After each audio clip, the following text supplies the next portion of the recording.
چو باز آوری رو به بالندگی، شکوهت دهد آفرینندگی. درود و پیام‌های فراوان بینندگان ارجمند تلویزیون سینما. نشر نوبتی برنامه آفرینندگی است منظور شما.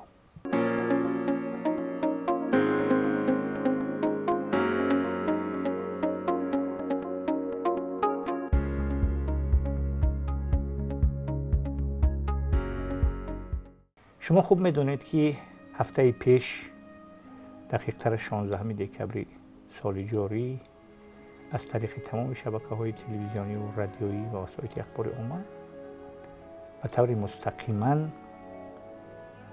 پیام پرزیدنت جمهوری تاجیکستان به مجلس عالی جمهوری تاجیکستان ارائه گردید و این پیام چون همه ساله مهمترین مسئله های سیاست داخلی و خارجی حکومت دولت و حکومت جمهوری تاجیکستان را فرا می گرفت. مسئله ها خیلی کلان بودن و اون دایره مسئله های فراخ و بررسی گرفته شدند و حدودی 2 ساعت و 21 دقیقه سرور دولت اطراف مهمترین مسئله هایی که در سال گذشته باعث پیشرفت و شکوفایی دولت و ملت و فرهنگ و تمدن تاجیک شده بودند اونا را مورد بررسی قرار داد. گذشته از این به طور قیاسی و مقایسوی مسئله های دیگر را که از سالهای پیش بودند و در مقایسه اونا را هم بررسی گرفتند و خلاصه تمام اون مسئله هایی که در دایره در قالب پیام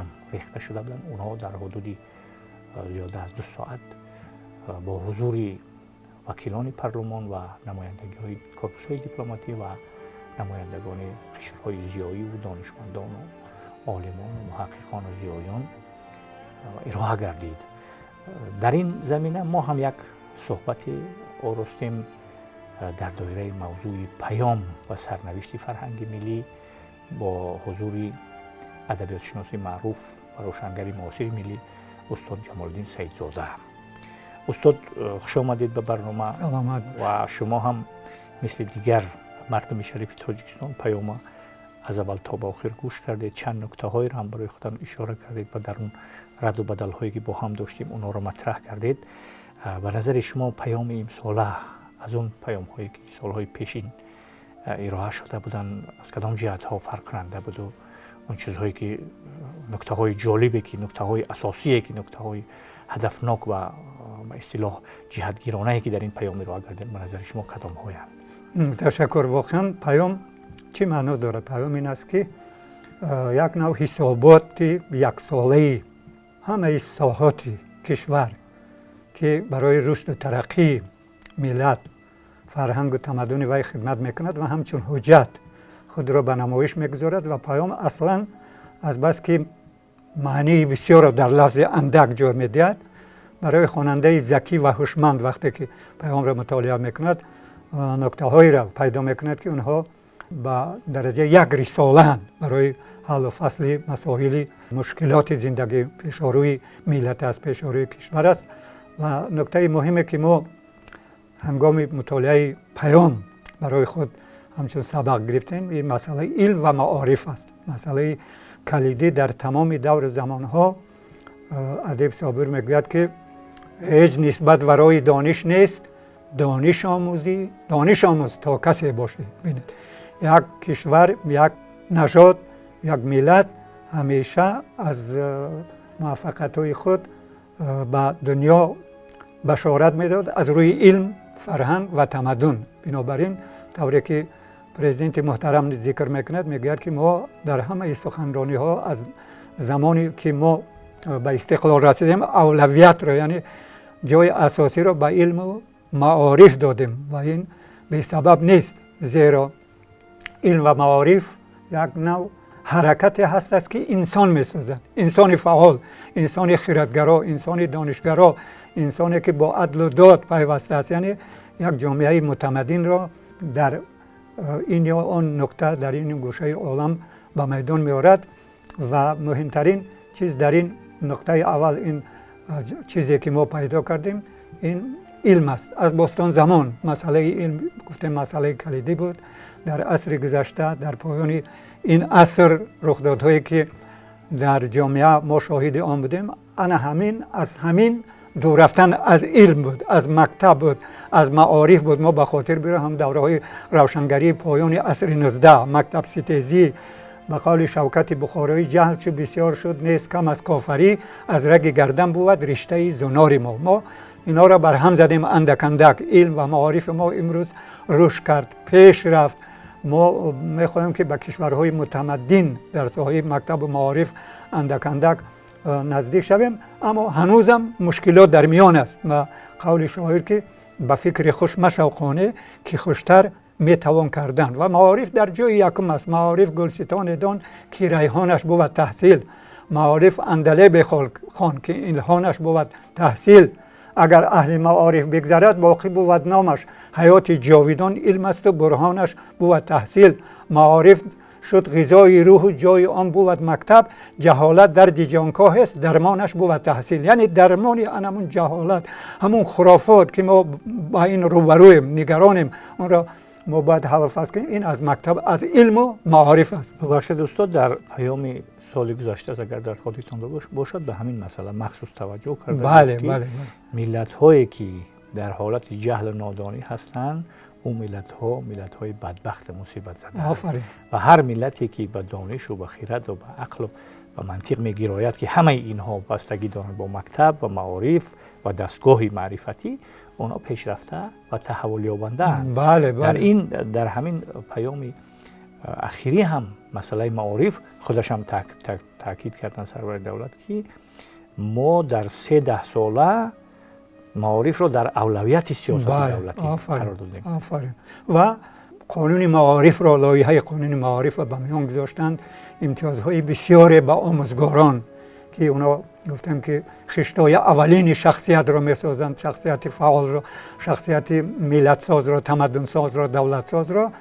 و در اونجا مخصوصا ذکر کردن که آموزگاران تخصصی که به طلبات منطقه، به طلبات جهان جوابگو باشد، زیرا معلم دانا طلبه دانا را پرورش میکند.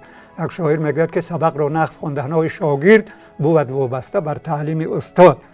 و همه این از آن درک میدهد که سردار دولت، پرزیدنت محترم، با آن نکته هایی که برای پیشرفت یک کشور بسیار مهم است، فرهنگ و تمدن وی دقت جدی میدهد. اگر ما مسئله علم و معارف رو در اون پایه‌ای که لازم است کشورهای متمدن دارند در اونجا به پا گذاریم، حتما کشور ما پیشرفت میکند، ما به مملکت‌های مترقی نزدیک میشیم. و در همین ضمن، در همین نکته مسئله آموختن زبان‌ها است. قرارم و این نکته برای من بسیار خوش آمد که مشکلات ما امروز در کشورهایی که ما با آنجا سفر میکنیم همین مسئله زبان است. اول زبان خود را خوب فرا میگیریم، هر کس به زبان خود سخندان گردد، آموختن 100 زبانش آثار گردد. و دیوم زبان روسی و انگلیسی. از این گریز نیست. اگر ما از این زبان ها برخوردار باشیم، بهترش که در جای خود ایستیم و به هیچ کشور سفر نکنیم و احوال مادی معنوی خود را ما بهتر کرده نمیتونیم. همین استاد در ادامه گفته های شما که سمت معارف یکی از سمت های کلیدی سیاست دولتی بود و همیشه سری همین نکته تمرکز کرد و در این پیام هم این نکته را گفت. و یک نکته دیگر این که در همین اخیراً قانون جمهوری تاجیکستان درباره مقام آموزگار بله به تصویب رسید که اینم یک نکته اساسی در پیشرفتی سیاست معارف جمهوری تاجیکستان است. و اون زبان آموزی هم در همین برنامه‌های دولتی در این زمینه قبول از مکتب شروع می‌شود. الان میگذاریم به اینکه ما که موضوعمون سرنوشت فرهنگی ملی در بستگی با ارائه پیام پرزیدنت محترم مملکت است. اکنون در مسئله فرهنگ هم خیلی نکات جالب بله اونجا دولت ارائه داشتن و یکی از نکته‌های اساسیش همین تقدیم کتاب تاجیکان و شاهنامه حکیم ابوالقاسم فردوسی رایگان به مردم. ما بارها صحبت کردیم که این خیلی شرایط رو ما اولین بار در یک کشوری آزاد مستقل دولت ملی بازدید میکنیم. بعد شاهنامه یا که بعد حتی کتاب تاجیکان نیروهایی بودند که در مقابل این شاه اثرها قرار داشت. ما با خاطر میاریم همون مبارزه محمود غزنوی یا که در مقابل شاهنامه محمودنامه دولتنامه تاج الفتوح نوشتن عمرنامه نوشتن بود که تا امروز تا امروز اون نیروها فعالن. بله تا امروز که حتی مؤلف عمرنامه می نویسد خودش در پیش سخن کتاب که من برای اینکه مردم شاهنامه نخوانند این کتاب را نوشتم. بینید یعنی با مقاومت همیشه این اثرها گرفتار بوده است و در درازایی گفتم که 1000 سال ما دولت ملی نداشتیم، روح ملی ما به ضعف گراییده بود. این دو شاه کتاب از روی ضرورت برای پر کردن همون خالگی، افتخار و خودشناسی ما از گذشته خود کم وقوف داشتن ما که دولت ملی ما از بین رفته بود، به قول دانشمندان که ما پاره پاره شده بودیم، پراکنده زیست میکردیم و همون این مشکلات امروزی ما هم است که از آنجا سرچشمه میگیرد و وقتی که ما صاحب دولت شدیم و سرجم شدیم و وحدت ملی را تشکیل کردیم، پرزیدنت محترم ما در درازای 1000 سال اولین کسی بود، بزرگترین رخ داده بود که گفتن که باید ما این دو شاه اثر را که دو بال یک پرندند برای خودشناسی اینا را به مردم تقدیم کنیم. این کتابا را به واسطه مطالعه کنیم، کیستیم، چیستیم، از کجا آمدیم، به این آزادی و استقلال چی گونه رسیدیم. تشکر زیاد استاد نکن. اون تقدیم این دو شاه اثری که یکی ستون یا که تقویت خاطره تاریخی بله ها برجا میکرد، تشکل میداد، شکل میداد. دیگری ستون هویتی ما، شاهنامه ستون هویتی ما را تقویت میدهد و تاجیکان بابا جان غفورов خاطره تاریخی ما، همون قوم هایی که خاطره تاریخیشون زدوده شده است یا ستون هویتیشان کاواک شده است، اونها دیر دوام کردن نمیتونن در این شرایطی که هر روز برخوردها صورت میگیرد و مخصوصا برخوردهای تمدنی در قالب سیاست‌های مستبدانه عمل می‌شود. سیاستی وضع میشه، سیاست جهانی. همین دو پروژه کلانی که خودی در صدرشون سرور دولت هستند، اینها توانستند که و میتوانند، فکر میکنم که اگر هماوازی عمومی پیدا کنند، اینا میتوانند که به صفت ایمونیتی یا که مسئولیت ما را از این خوف و خطرهایی که هر روز با اونا درگیریم، خوف و خطرهای احتمالی و وجودی ایمن دارند. و گذشته از این معذرت من میخوام که در تقویت همین گفته‌های شما و این موضوع بگم که ببینید برای اولین بار آزمون شاهنامه خوانی ما باید فراموش نکنیم که هیچ وقت بعد فروپاشی دولت ملی سامانیان در هیچ جا شاهنامه خوانی نبود. قریب اگر ما نگاه کنیم در مقابل مثلا میخوندن ارسلان نامه، میخوندن اسکندر نامه، میخوندن آخران بدل خوانی بود، اما در هیچ جا شاهنامه خوانی نبود. من گمان میکنم که دو اقدام مهم پرزیدنت محترم ما در فردوسی شناسی و شاهنامه شناسی اهم بود. یکی تقدیم شاهنامه، دوم شاهنامه خوانی. هر آن کس که شاهنامه خوانی کند اگر زن بود پهلوانی کند. استاد اکنون میگردیم به مسئله اون بخش فرهنگی میراث پرزیدنت که دو پیشنهاد جالب کردن در رابطه با حفظ و نگهداشت ارزش‌های ملی و جشن‌های بزرگ باستانی ما، از جمله نوروز را مثال آوردن و پیشنهاد کردن با مثلا مقامات دخلدار، ساختارهای دخلدار و نهادهای مربوطه که سر همین تهیه کنسپسیای همین دو پیشنهاد کلان که یکیش تأسیس کانون یا که مرکز تمدن آریایی و دیگری مرکزی بین المللی نوروز در شهر دوشنبه. همین دو پیشنهاد هدفناک یا کلیدی چی تأثیری گذاشته میتونن در مثلا تقویت هویت ملی و روحیه ملی که در شرایط امروز ضعیف شده است، هر زمان با اون تهدیدهای زیاد روبرو است.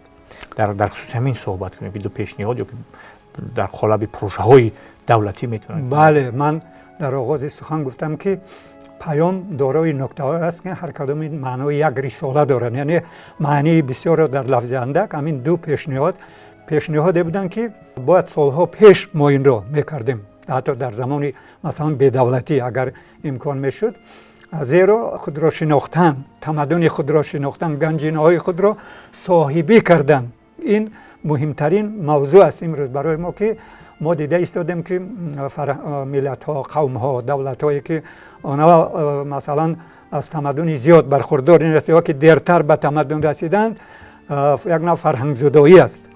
مثلا جشن‌ها را اسقاط میکنند، عالمان، شاعران، نویسندگان، این یک چیزی معلوم است، ما دیده ایستادیم و این هم از همون ضرورتی که زمان به میان گذاشته است و این پیشنهادها واقعا که دستورهایی که راهنما است برای ما تشکیل همین گونه کانون مرکز تمدن آریایی ایرانی نژادا تاجیکا و فارسا و این مرکز نوروزی بین المللی ما هم سالها پیش این را به میان گذاشتم، بارها گفته بودیم این یا نباشه، اما در وقتی که در شکل سیاست دولت از جانب پرزیدنت این ارائه شد، من گمان میکنم این ثمره بسیار نیک میتید، زیرا ما امروز دیدیم که حتی به نوروز جشنی که علاقه جشن ملی و بین المللی شده است، جشن صدا، مرگان، تیرگان، یا که چند پیش ما مثلا شب یلدا بود 40 نفر که جشن‌های بسیار رسمی و اینا بودند، اینا اندک اندک بین المللی میشد، اما تمدن‌های فرهنگ‌های قوم‌های پیدا میشن که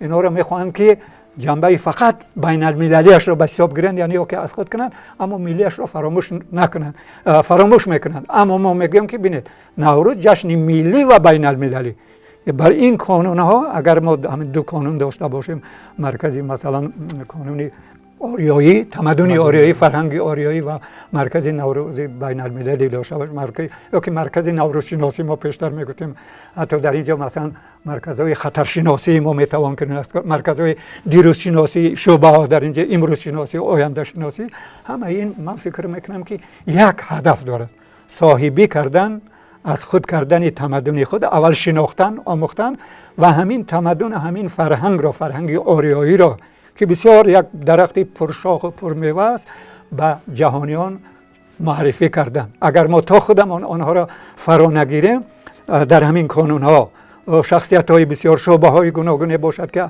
از پهلوهای گوناگون مثلا نوروز را میشناسد، تمدن آریایی را میشناسد و اندک اندک ما با مردم چیکار میکنیم؟ اینا را تقدیم میدیم. و در اینجا نکته دیگر ما باید فراموش نکنیم، ضمن که مثلا میراث فرهنگی و ما با شعرمون دنیا را تسخیر کردم، اما این شعر با موسیقی توأم بود.